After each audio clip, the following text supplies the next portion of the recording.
ब्रह्म मुहूर्त में कभी उठ करके देखना।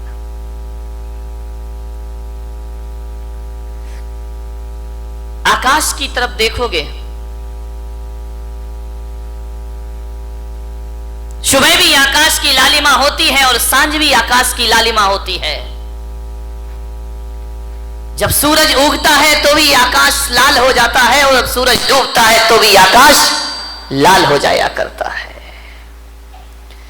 सुबह प्रातःकाल पक्षियों का कलरव सुनाई देता है तो सांझ भी कलरव सुनाई देता है।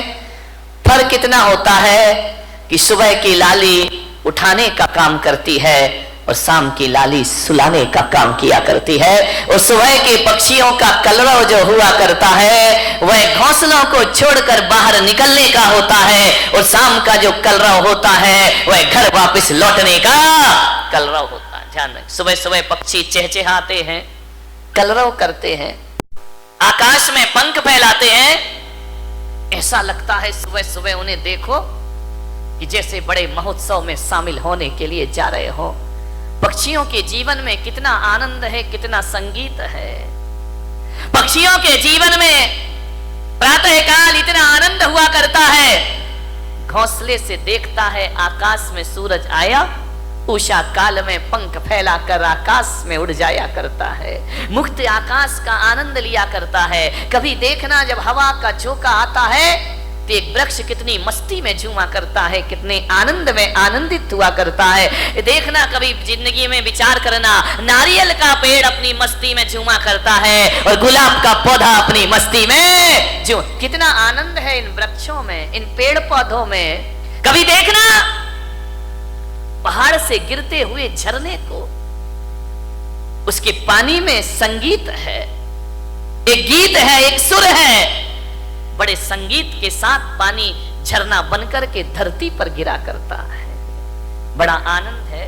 कल कल निनाद करती नदी को देखना, कितना आनंद है उस नदी में, अपनी मस्ती में रहती है, अपनी मौज में रहा करती है। चिड़िया आनंदित है, पशु पक्षी आनंदित है।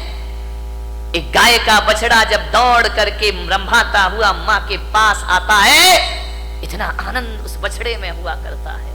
मान्यवर, मैं आपसे निवेदन करने जा रहा हूं कि पेड़ पौधे आनंदित हैं, नदी आनंदित है, तालाब आनंदित है, झरने आनंदित हैं। कितना आनंद है इस संसार में, सुखी सुख है मेरे भाई। विचार करिए आप, प्रकृति का कण कण आनंद में जी रहा है।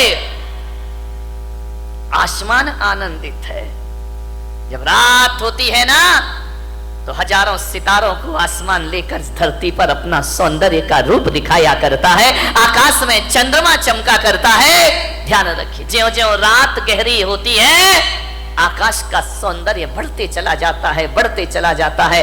आकाश आनंदित है, धरती आनंदित है, नदियां आनंदित है, पेड़ पौधे आनंद में जी रहे हैं, पशु पक्षियों के जीवन में आनंद है। अफसोस है आदमी के चेहरे पर आनंद दिखाई नहीं दिया।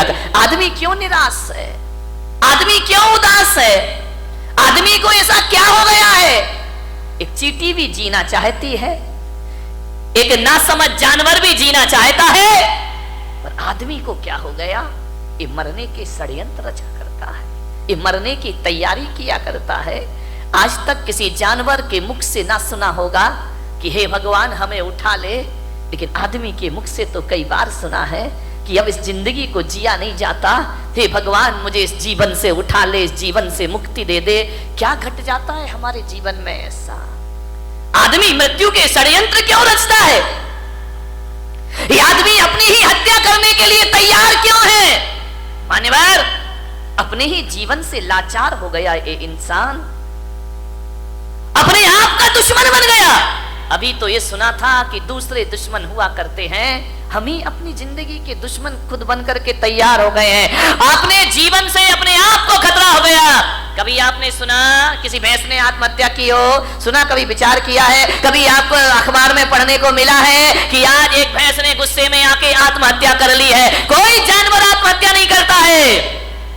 किसी भी जानवर को समय से पहले मौत को बुलाते हुए आपने ना देखा होगा।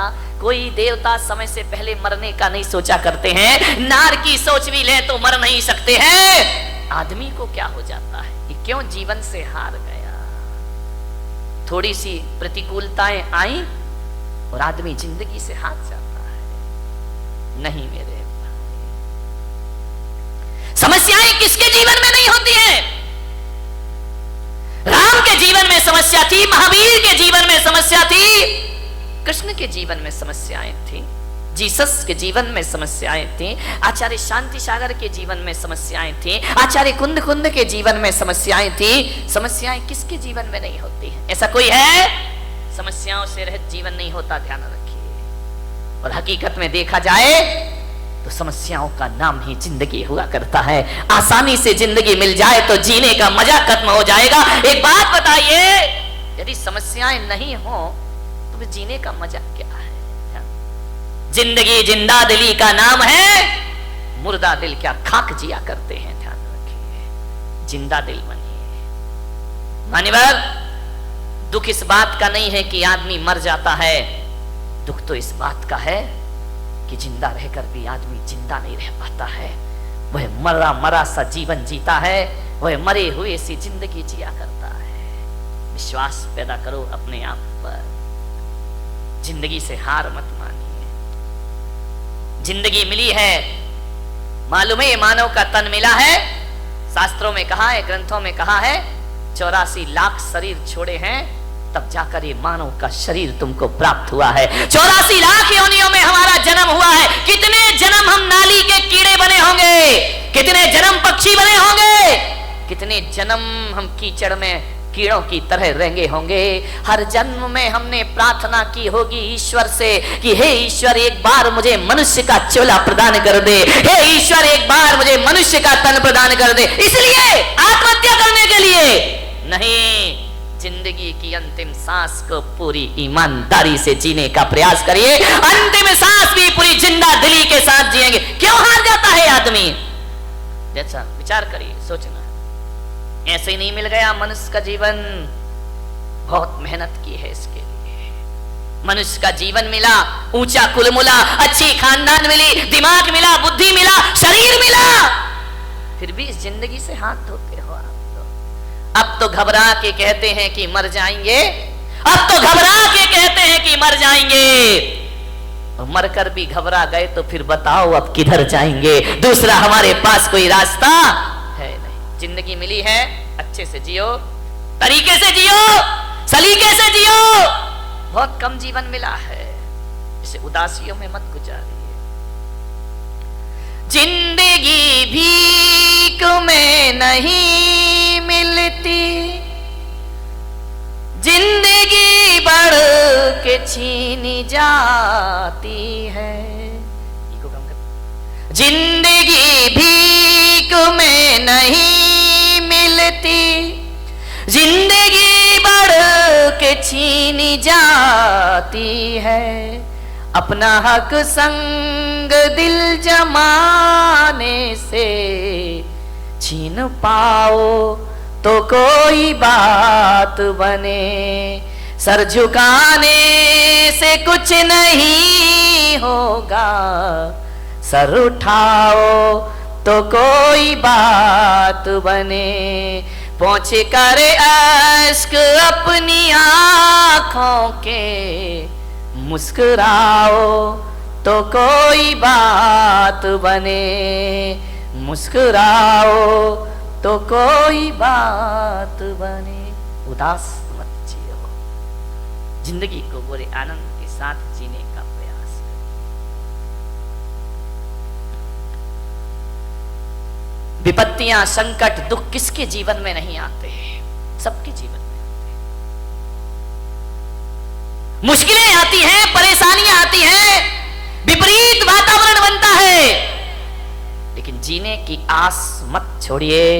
जलजले आते हैं, तूफान आते हैं, उड़ीसा में चक्रवात आता है, गुजरात में भूकंप आता है, हजारों लोग बेघरबार हो जाया करते हैं। लेकिन एक बात ध्यान रखो बारामती वालों, इतने बड़े भीषण आंधी तूफान के बाद, भूकंप के बाद भी जो आदमी जिंदा रहता है वो अपना उजड़ा हुआ आशियाना फिर से बना लिया करता है, वो अपना घर फिर से निर्माण कर लेता। क्या हुआ, जिंदगी कितनी बार छीनेगी, फिर बना सकते हैं।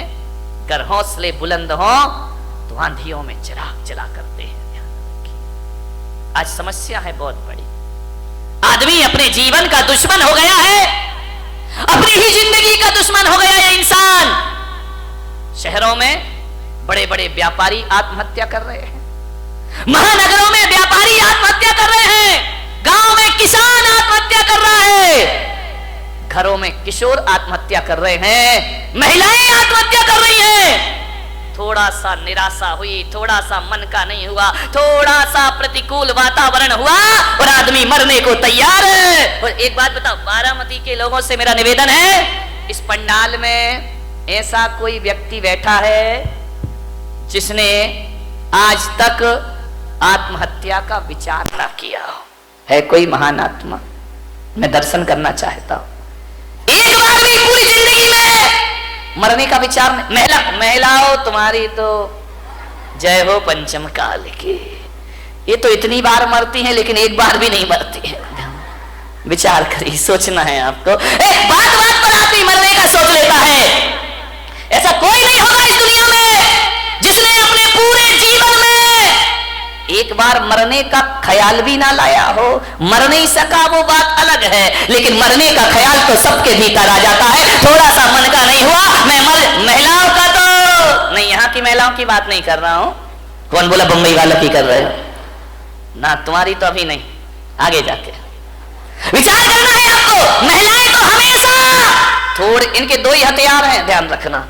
या मैं मायके चली जाऊंगी या फिर मैं मर जाऊंगी, आत्महत्या कर लूंगी, सुसाइड कर लूं, मैं नहीं जीऊंगी, तंग आ गई जिंदगी से। महिलाओं से मैं बात बात पे आत्महत्या के विचार मत बनाइए, मरने के विचार मत बनाइए। ध्यान रखिए, विचार करिए आप, बहुत अशुभ विचार है। भगवान महावीर कहते हैं मरने के विचार भाव हिंसा कहलाया करती है, और भाव हिंसा को द्रव्य हिंसा से भी बड़ा पाप माना जाता है। अरे देही हिंसा उतनी खतरनाक नहीं होती है जितनी वैचारिक, इससे बड़ी क्या हत्या, दूसरों की हत्या करना भगवान महावीर ने पाप कहा है।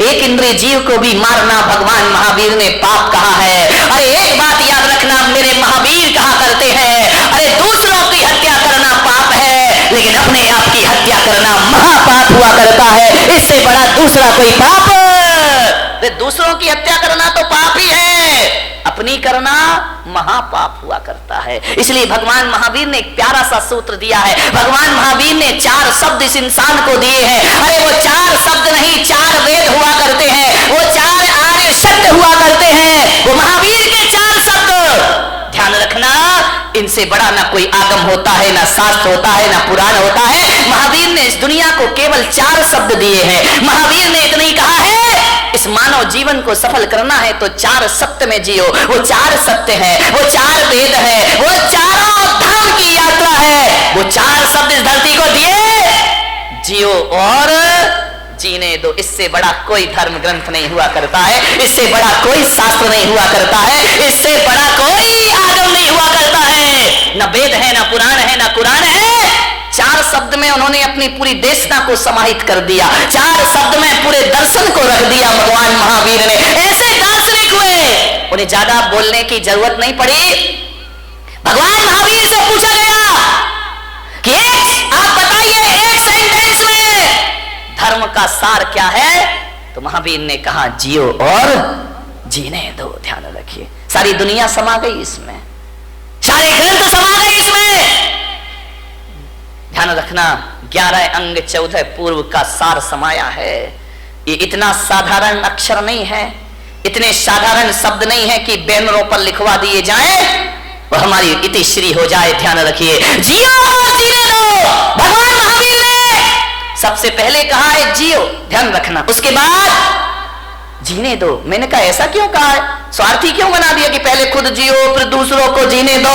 तो महावीर ने कहा ये स्वार्थ नहीं, ये परमार्थ हुआ करता है। अरे जो आदमी खुद जीना नहीं जानता है वो दूसरों को जीवन दान कहां से दे सकता है? पहले खुद जियो, कैसे जीना है? जब खुद ही नहीं जियोगे तो जीने दो कहां से आ जाएगा जीवन में? ध्यान रखिए, बहुत बड़ा शब्द है ये भगवान महावीर का।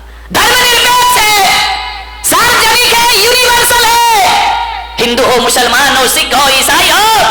कल एक सांसद महोदय मेरे पास आए, उन्होंने कहा महाराज भगवान महावीर पर कोई ऐसी पुस्तक है जो सरल शब्दों में लिखी गई हो? मैंने कहा पुस्तकें तो बहुत हैं, समझने वाला चाहिए। बोले नहीं, बिल्कुल सरल, बिल्कुल सरल। तो मैंने कहा महावीर को पढ़ने के लिए पोथियों की पढ़ने की जरूरत नहीं हुआ करती है, महावीर को समझने के लिए ग्रंथों की जरूरत नहीं हुआ करती है। मैंने कहा मेरे महावीर का स्वरूप देख लीजिए, इससे बड़ा कोई शास्त्र नहीं हुआ करता है, इससे बड़ा कोई उपदेश नहीं हुआ करता है। और महावीर का यदि सबसे बड़ा कोई ग्रंथ है तो जियो और जीने, इससे बड़ा कोई ग्रंथ नहीं। ध्यान रखना, चाइना हथियारों का आविष्कार कर रहा है, पाकिस्तान अणु बम की धमकी दे रहा है, अमेरिका दादागिरी दिखा रहा है, भारत में भी हथियारों की होड़ लगी है। मालूम है किस लिए? कि अमन चैन की स्थापना हो। लेकिन इन्हें कौन समझाए? मैं पुलक सागर कहता हूं कि विश्व में अमन चैन जब भी आएगा, आज नहीं तो कल, कल नहीं तो परसों, सारी दुनिया को महावीर के झंडे के नीचे आना ही पड़ेगा, महावीर के सिद्धांतों को अपनाना ही पड़ेगा, महावीर के उपदेशों को स्वीकार करना पड़ेगा। यदि चाइना सोच ले जियो और जीने दो, पाकिस्तान सोच ले जियो और जीने दो, भारत सोच ले जियो और जीने दो, तो क्या करोगे हथियारों का मेरे भाई? क्या करोगे इन शस्त्रों का? क्या करेगा आदमी शक्ति संपन्न होकर के? जियो और जीने दो। जैन कुल में पैदा होके इन शब्द की महिमा नहीं समझ में आई। बहुत बड़ी ताकत है। जब घर में झगड़े हो, विवाद हो, लड़ाई हो, एक ही सूत्र अपनाना, जियो और, वहां हमारी समस्या महत्वपूर्ण हो जाती है, सूत्र महत्वपूर्ण नहीं होता है। सूत्र को महत्वपूर्ण कर लो, रातों रात घर के झगड़े समाप्त हो जाएंगे मेरे भाई। समाज में विवाद हो जाए, भाई भाई में विवाद हो जाए, परिवार में झगड़े हो जाए, कोई कितनी भी बड़ी गलती कर दे, कितना भी बड़ा अपराध कर दे, आदमी एक सूत्र जुबान पर ले आए, जियो और जीने। क्या अपराधियों को जीने का हक नहीं है इस धरती पर? उन्हें भी जीने का हक है मेरे भाई, पापियों को भी जीने का हक है। महावीर जैसी दृष्टि, महावीर जैसा सोच। और मैं आपसे निवेदन करता हूं कि महावीर के इस देश में, महावीर के समाज में, महावीर के इस पंथ में आत्महत्या करना महावीर का सबसे बड़ा अपमान है मेरे भाई।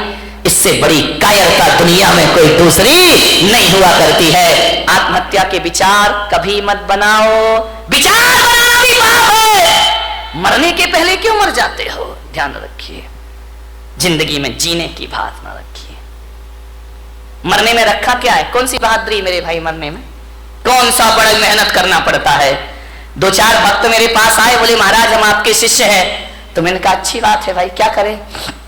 बोले हम आपके भक्त हैं। तो मैंने कहा ठीक है, बोले आप आदेश करो। मैंने कहा क्या आदेश करूं? बोले जो आप कहोगे वो काम हो जाएगा। मैंने कहा तू मेरा शिष्य बन के क्या करेगा? बोले आपके लिए अपनी जान दे दूंगा, सब कुछ अर्पित है आपके लिए, तन अर्पित है, मन अर्पित है, जीवन अर्पित है। मैंने कहा जीवन नहीं चाहिए मुझे, तन नहीं चाहिए मुझे, मन नहीं चाहिए मुझे। तो बोले महाराज आपको क्या चाहिए? मैंने कहा मैं अपने भक्तों में, ऐसे भक्तों को, ऐसे लोगों को मैं अपना भक्त नहीं बनाता हूं जो मेरे लिए जान देने को तैयार है। अरे मेरे लिए मरने को तैयार मत रहो। सच्चा भक्त यदि मुझ पे मर जाएगा तो वो सच्चा भक्त नहीं होगा। अरे महावीर भगवान को मरने वालों की जरूरत नहीं, महावीर भगवान को तो जीने वालों की जरूरत हुआ करती है। धर्म के नाम पर जियो मेरे भाई, धर्म के नाम पर मरो मत। महावीर ने नहीं कहा कि धर्म के नाम पर मरना, महावीर ने तो कहा है धर्म के नाम पर जीना। मरना कोई बहादुरी का काम नहीं है, 2-5 मिनट का काम है। एक फंदा लगाया, आंखें बंद की, 2 मिनट में जिंदगी खत्म। एक बंदूक लगाई, जिंदगी खत्म। गला घोट लिया, जिंदगी खत्म। मरना कौन सी बहादुरी है? मरने में टाइम कितना लगता है? 1 मिनट, 2 मिनट, 5 मिनट। मिट्टी का तेल डाला, आग लगाई, मर गए। ये कोई बहुत बहादुरी का काम नहीं है। मरने में 2 मिनट लगते हैं, मगर जीने में 100 साल की जिंदगी लग जाया करती है मेरे भाई। जीना बहादुरों का काम हुआ करता है, संघर्षों में जूझना बहादुरों का काम हुआ करता है, विपरीत परिस्थितियों में जीना ये बहादुरों का काम हुआ करता मान्यवर, मुझे याद आ रहा है वह व्यक्तित्व जिसने कई बार हार मानने के बाद भी जिंदगी से हार नहीं मानी। ध्यान रखिए, इतने जल्दी जिंदगी से हार जाते हो, आत्महत्या कर लेते हो। नहीं मान्यवर, आपसे मेरा निवेदन है, जिन लोगों ने आत्महत्या की है ना, कभी उनकी कब्रों पे जाके पूछना, कभी उनकी चिताओं में जाके पूछना, जो मर गए हैं उनसे पूछना कि बताओ मेरे भाई तुम्हें कैसा लग रहा है। तरी सुन सको, तुम्हारे कान में ताकत होगी तो भीतर से आवाज आएगी कि जो गलती मैंने कर ली है, ऐ भले मानस, ये गलती तू अपनी जिंदगी में दोबारा कभी मत करना। अपनी जिंदगी को पूरी तरह से जीना, भाव हिंसा मत करना, आत्महत्या के भाव मत बनाना। महिलाओं से खासकर निवेदन है, सबसे ज्यादा आत्महत्याएं महिलाएं किया करती हैं, सहन शक्ति से बाहर हो जाता है। आत्महत्या के भाव मत बना। ये तो बात बात पे बनाती हैं आत्महत्या के भाव। पति ने काम नहीं सुना, सुनो जी तुमने ये नहीं किया, मैं मर जाऊंगी। अरे उसने काम नहीं किया, तुम मर जाओगी, सरे से काम में मर जाओगी। मरो मत।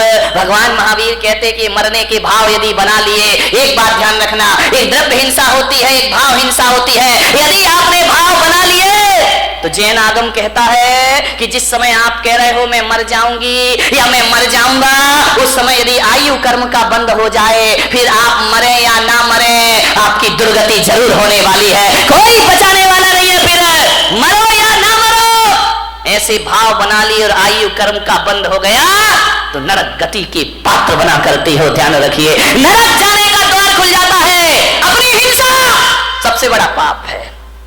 आत्महत्या के भाव से आयु का बंद हो जाए तो नरक मिला करता है। अति संक्लेश भाव ते मरो, घोर शुभ्र सागर में पड़ो।